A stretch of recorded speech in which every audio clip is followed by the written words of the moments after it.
ایک چور چوری کرنے کی نیت سے مسجد میں آ گیا۔ اس نے مسجد کی الماری سے چندہ جمع کرنے والا ڈبہ نکالا اور پیسے نکالنے کی کوشش کرنے لگا۔ پیسے نکالنے کی کافی کوشش کرنے کے بعد بھی اس ڈبے سے کوئی نوٹ باہر نہ نکلا۔ اس ڈبے سے پیسے نکالنے کی کوشش کر ہی رہا تھا کہ اس چور نے کسی شخص کے مسجد میں آنے کی آہٹ سنی۔ یہ جلدی سے جا کر الماری کی طرف کھڑا ہو گیا۔ جب وہ بندہ سامنے سے گزرا تو یہ چور جلدی سے مسجد سے باہر نکل آیا اور اس بندے سے سلام لیا اور جا کر وضو کرنے لگا اور اس نمازی کے ساتھ کھڑا ہو کر نماز پڑھنے لگ گیا۔ وہ نماز اس لیے پڑھ رہا تھا کہ کہیں اس بندے کو مجھ پر شک نہ ہو جائے۔ جب اس نمازی نے نماز پڑھ لی اور اس چور نے بھی نماز ختم کی اور اس چور نے مڑ کر دیکھا کہ وہ چلا گیا ہے، وہ باہر گیا اور اس نے یقین کیا کہ اب مسجد میں کوئی نہیں ہے، تو اس چور نے دوبارہ پھر مسجد میں اندر جا کر چندہ جمع کرنے والے غلہ کو پکڑا اور اس میں سے پیسے نکالنا شروع کر دیے۔ ابھی چور مسجد میں پیسے جمع کرنے والے غلے سے پیسے نکالنے میں مصروف ہی تھا۔ اس نے کافی سارے پیسے نکال لیے۔ پھر اچانک سے اس نے کسی شخص کے مسجد میں آنے کی دوبارہ آہٹ سنی۔ یہ جلدی سے الماری کے پاس جا کر کھڑا ہو گیا کہ دیکھ سکے کوئی شخص واقعی آ رہا ہے یا پھر میرا وہم ہے۔ جب اس نے وہاں پر ایک اور شخص کو آتے دیکھا تو جلدی سے آ کر اس نے نماز کی نیت کر لی۔ جب وہ شخص مسجد میں آیا اور اس نے اپنے سر پر ٹوپی رکھ لی تو چور کے پاس کھڑا ہو کر اس چور کو بڑے غور سے دیکھنے لگا۔ اب اس چور کو یقین ہو گیا کہ شاید اس نے مجھے پیسے نکالتے ہوئے دیکھ لیا ہے، اسی لیے یہ مجھے اس طرح دیکھ رہا ہے اور یہاں سے جا بھی نہیں رہا۔ اب جو آنے والا شخص تھا اس نے چور کے ارد گرد چکر لگانا شروع کر دیے، اسی لیے کہ وہ نماز ختم کرے اور میں اس سے بات کروں۔ اب چور نے جب یہ دیکھا کہ وہ شخص میرے آس پاس موجود ہے تو اگلی نماز کی پھر نیت کر لیتا۔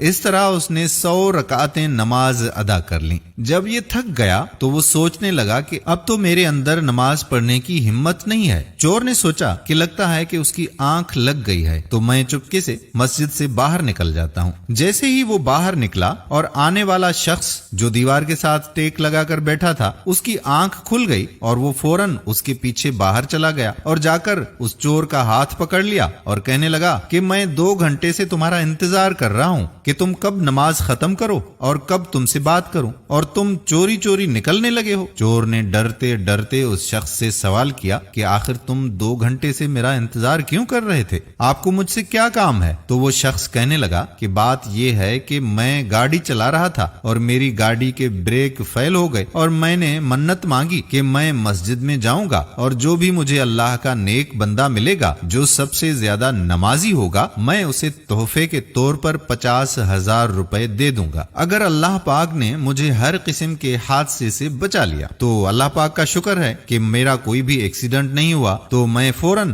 مسجد میں آیا تو مجھے آپ نظر آئے۔ میں آپ کا 2 گھنٹے سے انتظار کر رہا تھا کہ کب آپ نماز مکمل کریں اور میں آپ کو یہ پیسے دے دوں۔ پکڑیے پیسے، آپ ہی سب سے زیادہ اس کے حقدار ہیں۔ اس شخص نے اس چور کے ہاتھ میں 50,000 روپے پکڑا دیے تو وہ چور اسی وقت مسجد میں اپنا سر پکڑ کر بیٹھ گیا اور کہنے لگا کہ اللہ پاک، میں نے تو صرف دکھاوے کے لیے نماز پڑھی تھی تاکہ کسی کو مجھ پر شک نہ ہو کہ میں چور ہوں۔ یا اللہ، میں نے صرف دکھاوے کے لیے نماز پڑھی تو تو نے مجھے اتنا عطا کر دیا۔ اگر میں سچ میں صرف تیری رضا کے لیے نماز پڑھوں تو تو مجھے کتنا عطا فرمائے گا۔ اس چور نے سچے دل سے اسی وقت توبہ کی اور جو پیسے غلے سے نکالے تھے اور جو پیسے اس شخص نے دیے تھے وہ سارے کے سارے پیسے اس نے مسجد کے غلہ میں ڈال دیے۔ دوستو، حقیقت میں جو اللہ پاک کی رضا کے لیے کام کیا جائے نا تو اللہ تعالیٰ اس شخص کو بہت نوازتا ہے۔ دوستو، ہم امید کرتے ہیں کہ ہماری آج کی ویڈیو بھی آپ کو پسند ضرور آئی ہوگی۔ اگر پسند آئی ہو تو اپنے دوستوں کے ساتھ شیئر بھی ضرور